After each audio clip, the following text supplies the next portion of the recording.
Quand j'ai commencé mon travail au Laboria, notre mandat, c'était de préparer le futur.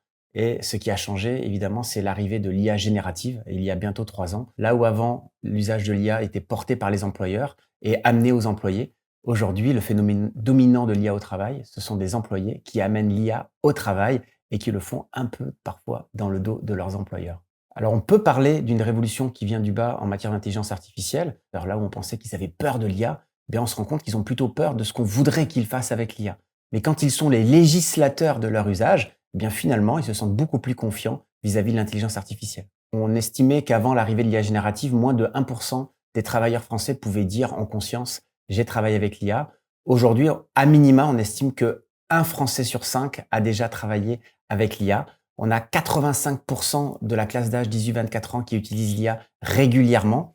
Donc, on peut s'attendre à ce que les chiffres de 2026 soient au-delà de 20% et qu'on commence à aller vers les 30, 40, voire les 50%. L'étude de l'OCDE, qui est sortie en 2023 sur l'impact de l'IA sur le travail, a complètement renversé un certain nombre de certitudes qu'on avait depuis 10 ans. L'idée, c'était que l'IA allait aller chercher plutôt les tâches répétitives.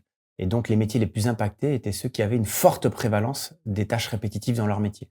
Et en fait, l'OCDE nous dit en 2023, l'IA a progressé sur des tâches qui sont vraiment propres au métier de manager, directeur généraux et aussi d'ingénieur. L'ordonnancement de l'information, la vitesse de perception, la mémorisation, la vitesse de structuration et la flexibilité de structuration sont les 5 compétences professionnelles sur lesquelles l'IA a le plus progressé et ce sont des compétences cœur de ces métiers. On a constaté plusieurs autres phénomènes de l'impact de l'IA sur les salariés. D'abord, il y a un sujet sur le narratif du gain de productivité. Et le gain de productivité, c'est bien pour la boîte. Et on va dire ensuite aux collaborateurs, ça t'a libéré du temps. Et effectivement, c'est un narratif qui parle à toute une catégorie de professions parce qu'on a toujours l'impression d'être en retard. Et la technologie, c'est une approche technosolutionniste pour dire voilà comment nous allons régler votre retard. Parce qu'une fois qu'on a quelque chose qui nous permet d'aller plus vite, on a ce qu'on appelle un effet rebond qui va faire que ce nouveau temps de travail va devenir le nouveau standard et qu'en fait, on va nous demander de faire plus de choses. Ça, c'est le premier point. Deuxième point, gagner du temps n'est pas une valeur travail.